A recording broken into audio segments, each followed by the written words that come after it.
এক মুনাফিকের ফল গাছের ঢাল চলে গেছে আনসারী সাহাবীর ঘরের চালের উপরে।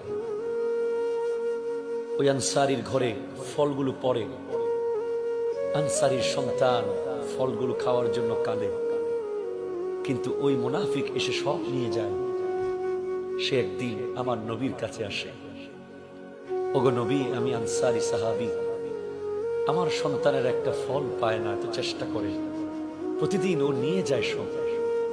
আমার নবী ওই মুনাফিককে ডেকে বলে, তোর গাছটা বিক্রি করবি? বলে, করবো তো। বিনিময়ে কি দিবেন? আমার নবী বলে, জান্নাত দেব।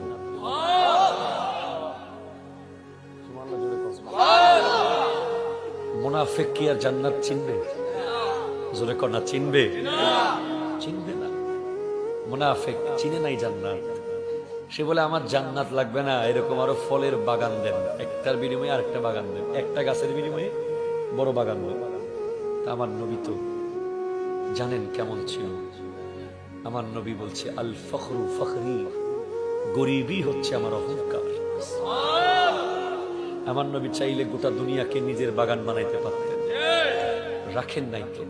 পাশে বসা ছিল হযরত উসমান গনি যুন্নুরাইন রাদিয়াল্লাহু তাআলা আনহু। উনি বলে, ওগো নবী, আপনি অনুমতি দেন, আমি এই গাছটা নিয়ে নিচ্ছি। এই, তুমি গাছটা কয়টা বাগান লাগবে? বলে, ওখানে যত বাগান আছে আমার, ওখান থেকে যতটা মন চাই নিয়ে নাও, গাছটা দিয়ে দাও।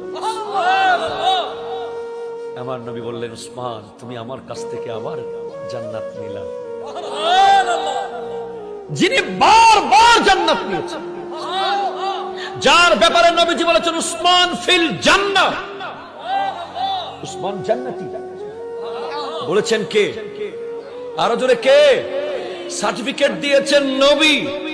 এবার আপনি বলেন, আপনাকে প্রশ্ন করতে চাই, আপনার ঘুম কিভাবে হয়?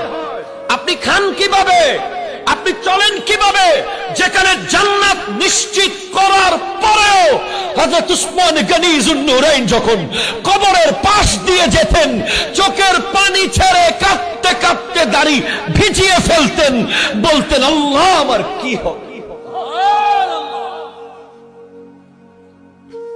হযরত উসমান গনি যুন্নুরাইন কাঁদতেন আর বলতেন, আল্লাহ আমার কি হবে? আমি কবরে কিভাবে থাকবো? আল্লাহ, কি জবাব দেব আমি কবরে? কেমন হবে আমার কবর? ওনার যদি এই পরিস্থিতি হয়, আমাদের কি হবে?